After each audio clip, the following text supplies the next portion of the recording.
இந்த drug mafia மிகப்பெரிய ஒரு விஷயமா வந்து ஏன்னா இதுதான் வந்து அவர் விட்டு பிடிக்கிறாங்க.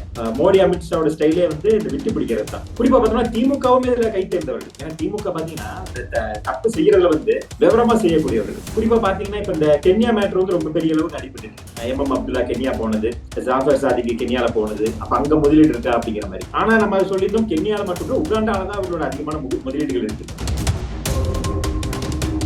இதுல என்னன்னா முதல் குடும்பத்தோட முதலீடுகள் தான் கொண்டு போறாங்க. குறிப்பா இங்க எம் அப்துல்லா பெயர் வந்து அடிபடுறது ஏன் காரணம்? இவரோட பேர் தொடர்ந்து அடிபடுது. ஒரு ராஜ்யசபா எம்பி கொடுக்கப்பட்டதும் சரி, அதுக்கு முன்னாடியும் சரி, திமுக முதல் குடும்பத்துக்கு ரொம்ப விசுவாசமா இருக்கிறாரு. குறிப்பா ராஜ்யசபா எம்பி கொடுக்கப்பட்டதுக்கு அப்புறமும் ராஜா கண்ணப்பன் அவர்கள் போக்குவரத்து துறையில இருந்தார். அவர்கிட்ட இருந்து அந்த போக்குவரத்து துறை சிவசங்கர்கிட்ட கொடுக்கப்பட்டது. அப்ப இருந்து இவர் பேர் அடிபட்டு இருக்கு. என்னன்னா சிவசங்கர் அவர்களோட சேர்ந்து இவர் வந்து இந்த வசூல் பண்றது, இந்த வசூலை பண்ணி கொடுக்கறது, இந்த மாதிரி வேலைகளை இவர் தான் பண்ணிட்டு இருக்காரு. இந்த கலெக்ஷன் ஏஜென்டாவும் இதை முதலீடுகள் பண்றது, வெளிநாட்டுல கொண்டு போய் முதலீடு பண்ற வேலைகள் இல்லாம இவரோட நெட்வொர்க் மூலியமா, ஒரு ஹவாலா நெட்வொர்க் மூலியமா அந்த வெளிநாட்டு முதலீடுகளை செய்யறத முக்கியமான பங்களிப்பா எம் அப்துல்லா இருந்திருக்கிறாரு அப்படிங்கிற குற்றச்சாட்டு வைக்கப்படுது. அந்த குற்றச்சாட்டின் அடிப்படையில் தான் எம் அப்துல்லாவுக்கு ஜாஃபர் சாதிக் வந்து நெருக்கமா இருக்காரு. அந்த அடிப்படையில் ஜாஃபர் சாதிக்கு மூலியமா நம்பர் 290 3B 3rd floor புரசைவாக்கம் ஹை ரோட் சென்னையில இருக்கக்கூடிய புரசைவாக்கத்துல டோர் நம்பர் 290 இவர்கள் எல்லாமே பதிவு பண்ணிருக்காங்க. இந்த நிறுவனங்கள் எல்லாமே நம்ம சொன்ன இந்த கம்பெனியோட விவரங்கள் எல்லாமே ஈடிக்கு போயிடுச்சு. ஏன்னா எப்படி பண்ணாலும் ஆதாரங்கள் இவருக்கு வந்து என்ன சொல்ல, திருடன் எவ்வளவு பெரிய திருடனா இருந்தாலும் அவன் ஒரு சின்ன ஆதாரம் இவர்களாவே ஏதாவது ஒரு ஆதாரத்தை அங்க ஒன்று விட்டு இருக்காங்க. ஸோ இதை மறைக்க முடியாது. எவ்வளவுதான் நீங்க வந்து மறைக்க நினைச்சாலும் அந்த அளவுக்கு எவச்சத்தா கெட்ட என்ன அப்படிங்கிற அளவுக்கு மோசமா போயிட்டு இவர்கள் வந்து இந்த ட்ரக் மாஃபியால போயிட்டு இருக்காங்க. இன்னும் வந்து டெரரிஸ்ட் ஃபண்ட் எல்லாமும் உள்ள வருது, டெரரிஸ்ட் நிறைய போகுது, காஷ்மீர் பிரிவினைவாதிகளோட ஃபண்டிங்க்கு, நார்த் ஈஸ்ட்ல இந்த மாதிரி பல்வேறு இடங்களுக்கு இந்த மணி லாண்டரிங் வந்து இன்னும் விசாரணை வரும்பொழுது நிச்சயமா முதல் குடும்பம் மாற்றதுக்கான ஒரு சிக்கல்கள் இருக்கு. நாளைக்கு முதல் குடும்பம் போயிட்டு டெல்லியில காலில் விழுந்து கதறி அழுது தங்களை காப்பாற்றிக்க முயற்சி பண்ணலாம்.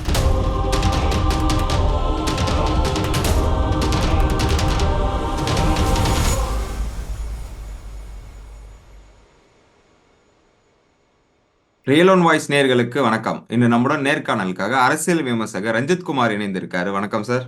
வணக்கங்க. எப்படி சார் இருக்கீங்க? நலமா இருக்கேன். நீங்க எப்படி இருக்கீங்க? நல்லா இருக்கேன் சார்.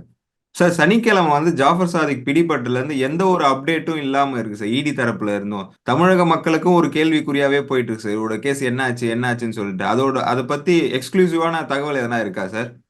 நிச்சயமா. அதாவது இப்ப வெளிவராத பல விஷயங்கள் இருக்கு. ஏன்னா பல பேரோட பேர் வந்து வெளியே வராம இருக்கு. அரசியல் பிரமுகர்களும் சரி, இல்ல இவருக்கு நெருக்கமா இருக்கக்கூடிய இவருக்கு தொடர்புடையவர்களும் சரி, யாரோட பேருமே வெளியே வராம இருக்கு.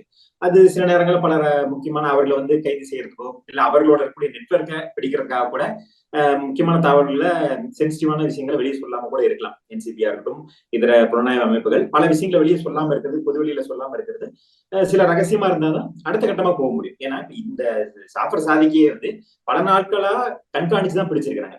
சில விஷயங்கள் தெரியும் பொழுது உடனே கைது செய்யாம ஏன் கொஞ்சம் கால தாமதம் ஆகுதுன்னா அதோட என்டையர் நெட்வொர்க்கையும் எடுக்கணும், ஆதாரங்களோட பிடிக்கணும். ஏன்னா இவங்க மாட்டிக்காத அளவுக்கு தான் எடுக்கிறாங்க. ஏன்னா இப்ப பல கோடி ரூபாய் முதலீடு, இதுல பல அரசியல்வாதிகளும் இன்வால்வ் ஆகுறாங்க, பல அதிகாரிகளும் இன்வால்வ் ஆகுறாங்க.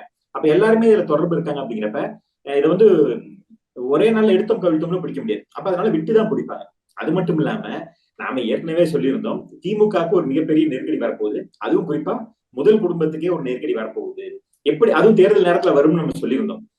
ஏற்கனவே சொல்லியிருந்தோம், ஹிமாச்சல்லையா இருக்கட்டும், இல்ல கர்நாடகாலயா இருக்கட்டும், இல்ல ராஜஸ்தான், சத்தீஸ்கர் போன்ற எல்லா பகுதியிலுமே வந்து தேர்தல் நேரத்துல முக்கியமா முதலமைச்சர்களே சிக்கலுக்குள்ளானாங்க. முதலமைச்சரோட மகன்கள் ராஜஸ்தான்லயும் கர்நாடகாலையும் பாத்தீங்கன்னா முதலமைச்சரோட மகன்களே சிக்கினாங்க.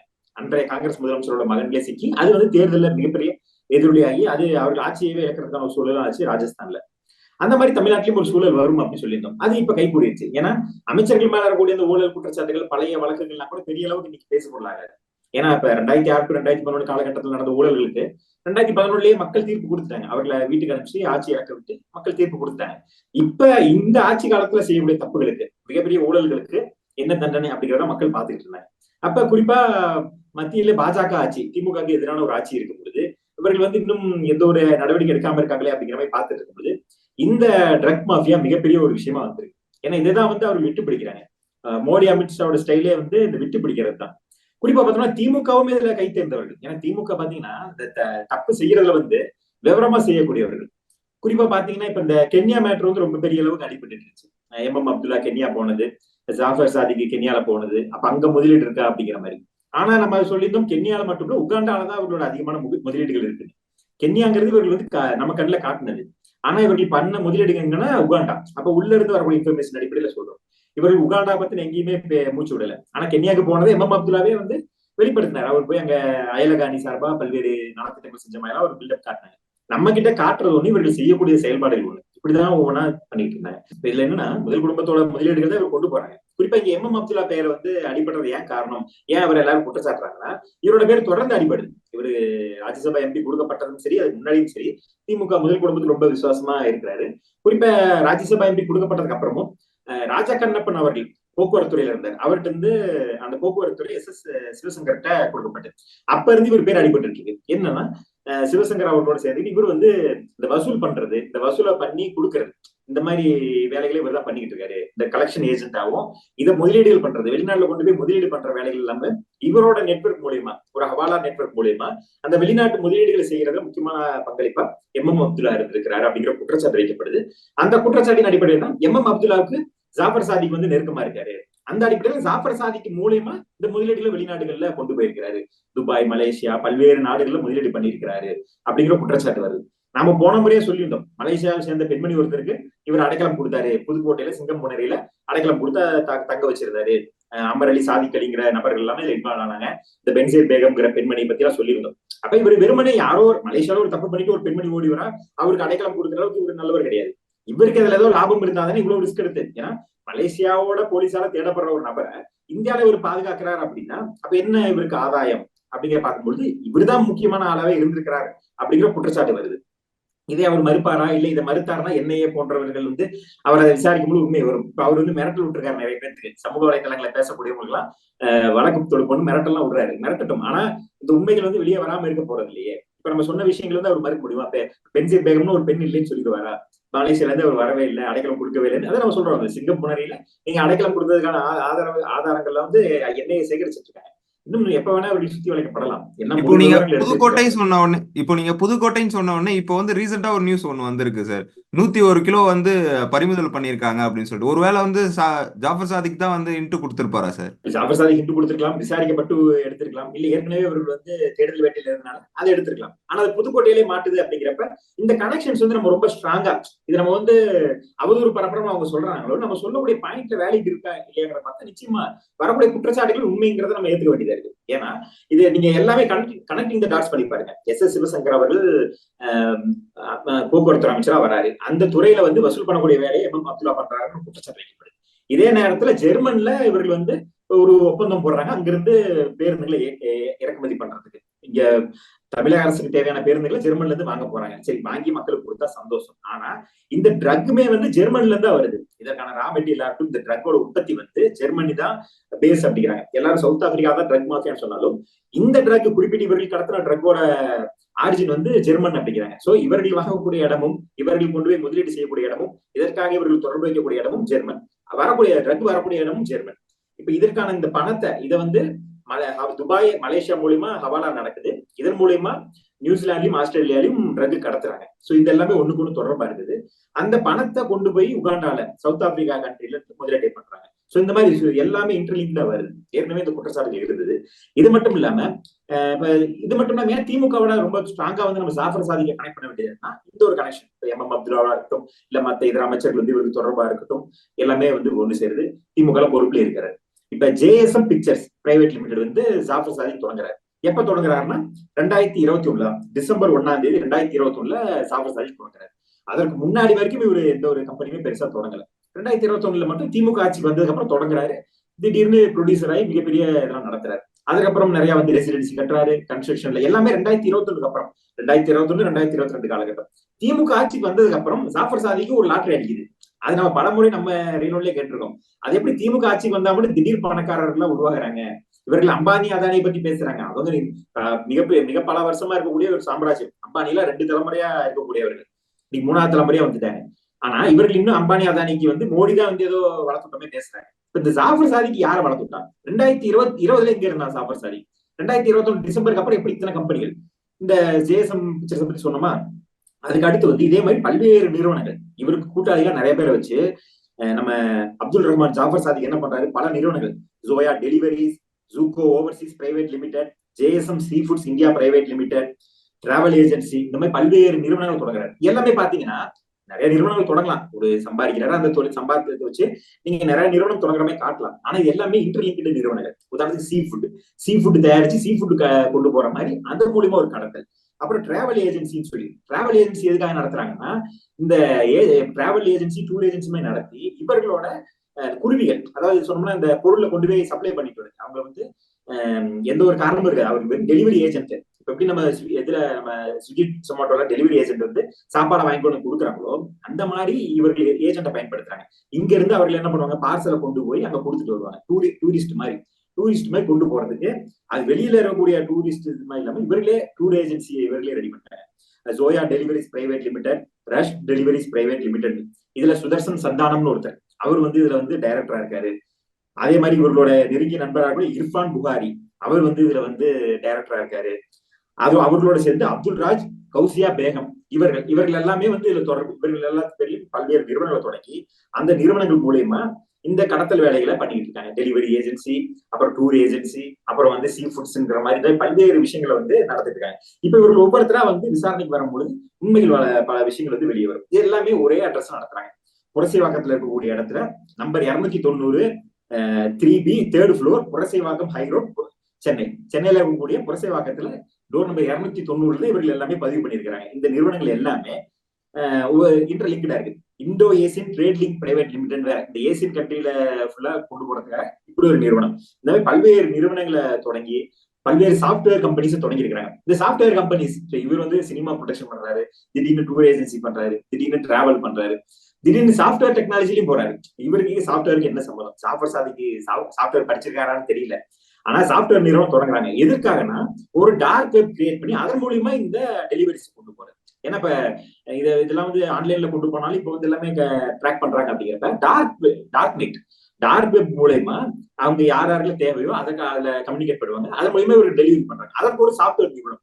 வெளியாட்கள் நம்பவே கிடையாது. நீங்க வெளி ஏஜென்சியை வச்சு அதுல போனாதானே நீங்க வந்து மாற்றுறதுக்கான வாய்ப்புகள் இருக்கும். ஏன்னா அங்க இருக்கக்கூடிய நபர்கள் வந்து தகவல் கொடுப்பாங்க அப்படின்னு எல்லாமே இன்டர்லிங்க். இவர்கள் நெருக்கமான நபர்களை மட்டுமே வச்சு ஒரு பெரிய ஒரு டீம் உருவாக்கிருக்காங்க. இந்த ஒரு காட்டில் உருவாக்கி இதன் மூலியமா இத்தனை நாட்களா பண்ணிட்டு இருக்காங்க. அதையும் தாண்டி என்சிபி, இடி எல்லாமே வந்து கொஞ்சம் கொஞ்சமா தேடி இவர்களை புடிச்சிட்டாங்க. இப்ப இடி வந்து இந்த விஷயங்கள் தான் இப்ப நம்ம சொன்னோம், இந்த கம்பெனியோட விவரங்கள் எல்லாமே இடிக்கு போயிடுச்சு.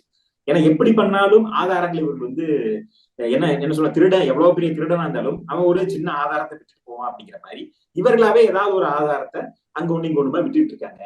சோ இதை மறைக்க முடியாது. எவ்வளவுதான் நீங்க வந்து மறைக்க நினைச்சாலும் உண்மை வெளியே வந்துதான் ஆகும். அப்படிங்கிற அடிப்படையில இவர்கள் இதோட எல்லா டீட்டெயிலுமே வெளியே வந்துருச்சு. இப்ப இந்த ஓகே சார், இப்போ செந்தில் பாலாஜி அவர்கள் மீது வந்து எஃப்ஐஆர், மணி லாண்டரிங் எஃப்ஐஆர் போட்டாங்க. அதே மாதிரி சாதிக் பாஷா மீது எஃப்ஐஆர் போடுறது வாய்ப்பு இருக்கா சார்? நிச்சயமா 100% வாய்ப்புகள் இருக்கு. நம்ம சொன்ன மாதிரி நீங்க சோர்ஸ் ஆஃப் இன்கம் காட்டி ஆகணும். 2020 ஜாஃபர் சாதிக் யாரு அப்படிங்கிறப்ப கேள்வி பதில் இல்ல. எங்க உங்களுக்கு சோர்ஸ் ஆஃப் இன்கம் எங்க? திடீர்னு பார்த்தோம்னா நம்மளே பார்த்தோம், அவர் இந்த ஜேஎஸ்எம் ரெசிடென்சி ஓப்பன் பண்ணி புகாரி ஹோட்டல் இதெல்லாம் தொடங்கும் போது பார்த்தோம்னா ஒரு பெரிய தொழிலதிபர் நல்லா ரொம்ப ஹை கிளாஸா ஹோட்டல் நடத்தினாரு.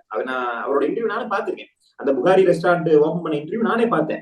ஒரு வளர்ந்து வரும் தொழிலதிபர்னு நல்லா இவ்வளவு பிரம்மாண்டமா பண்றேன். எனக்கு ஒரு ஆச்சரியமா இருந்துச்சு. இப்படி வந்து ஒரு இன்வெஸ்ட்மெண்ட் என்ன? ஏன்னா நேத்து வரைக்கும் ஒண்ணும் இல்லாத நபரா இருந்தாரு, திடீர்னு ஒரு ஹை கிளாஸ் ஹோட்டல் போடுறாரு. அதுக்கு இன்வெஸ்ட்மெண்ட். நீங்க சிறுக வளர்ந்து வந்தா பிரச்சனை இல்லை. நீங்க ஒரு சின்ன ஒரு ஹோட்டல் நடத்துறீங்க, அதை மேலும் மேலும் பெருகிட்டு போறீங்க. ஒரு நிறுவனம் 10 நிறுவனம் ஆகுது, சந்தோஷம். ஒரு நபர் வளர்ந்து வந்தா சந்தோஷம். திமுக மீனர்மை அதானி அம்பானி பணக்காரர் ஆயிட்டாங்க, நம்ம பொறாமப்பட தேவையில்லை. ஆனா திடீர்னு ஒரு நாள் தூங்கி எந்திரிச்சு காலையில வந்து பணக்காரனா மாறிடுறாரு. அப்ப பார்த்தோம்னா, அதாவது அதி விலைவாய்ந்த பொருட்களை போட்டு நீங்க கஸ்டமர் வருவானா வரமாட்டானா தெரியாது, உங்க ஹோட்டல் எப்படி நடக்கும்னு தெரியாது, ஆனா இன்வெஸ்ட்மெண்ட் அள்ளி போடுறீங்க. அப்ப சொந்தமா உழைத்த பணத்துல ஒரு முதலீடு பண்ணும்போது ஒரு தயக்கமும் பயமும் இருக்கும். ஆனா ஏதோ ஒரு பணம் இல்லீகலா வந்தது, ஊரா வீட்டு பணம் அப்படிங்கிறப்ப இஷ்டத்துக்கு எடுத்து வாரி எலெக்ஷன் செலவு பண்ண வேண்டியது. அதை வச்சு நீங்க கணக்கு கட்டுறீங்க. நான் ஹோட்டல் நடத்துறேன், அந்த ஹோட்டல்ல வந்து எனக்கு பல கோடி ரூபாய், அப்படி என்ன ஹை கிளாஸ் ஹோட்டல் நடத்துறீங்க, அப்படி என்ன லட்சக்கணக்கில் நீங்க பணம் சம்பாதிக்கிறீங்க அப்படிங்கறது சொல்லி ஆக வேண்டிய கட்டாயம் இருக்கு இல்லையா? நீங்க இப்ப வந்து இத்தனை நிறுவனங்கள் தொடங்கி இதெல்லாம் நான் சம்பாதிச்சு இதன் மூலியமா இந்த பணத்தை சம்பாதிச்சு நீங்க காட்டலாம். அதுக்கான சோர்ஸ் ஆஃப் இன்கம் ஒன்று இருக்கு இல்லையா? அதுலதான் இவர்கள் சிக்க போறாங்க. சோ இடி இந்த டீட்டெயில் எல்லாமே எடுத்திருப்பாங்க. இப்ப நம்ம சொன்னோம் இத்தனை நபர்கள், நம்ம ஒவ்வொரு இர்ஃபான் புகாரி இந்த மாதிரி பல்வேறு பேர்களை சொன்னோம் இல்லையா? இவர்கள் எல்லாருமே நாளைக்கு இடி வளையத்துல விசாரணை வளையத்தில் இருக்கிறாங்க. இவர்களை கூப்பிட்டு விசாரிக்கும் பொழுது இவர்களுக்கு தொடர்புடைய, இப்ப நாம வந்து ஜாபர் சாதிகை பத்தி பேசும்போது அவரோட தொடர்புல ஒரு 4-5 பேரை பத்தி நம்ம சொல்றோம். இந்த 4 பேரை கூப்பிட்டு விசாரிக்கும் போது அவர்களோட கூட இன்னொரு 40 பேர் வருவாங்க. சோ இது மிகப்பெரிய ஒரு நெட்வொர்க். இந்த நெட்வொர்க்ல இருக்க எல்லாரையுமே விசாரிக்கும் பொழுது உண்மைகள் வெளியே வரும். இதற்கு அடுத்த கட்டமா வந்து இப்ப பார்த்தோம்னா ஏற்கனவே நடந்த இடி ரைடுகளோட தொடர்பாவே இதை நம்ம பார்க்கலாம். ஏன்னா இந்த மணி லாண்டரிங் தான், இந்த பணம் மணி லாண்டரிங் பண்றக்கூடிய பணம் தான் இந்த ட்ரக் மாஃபியாக்கா இருக்கட்டும், இந்த டெரரிஸ்டுக்கா இருக்கட்டும் பயன்படுது. நம்ம இடி ஐடி வந்து ரைடு பண்றாங்க, போயிடுறாங்க, எந்த ஒரு நடவடிக்கை எடுக்கலன்னு நம்ம நினைப்போம்.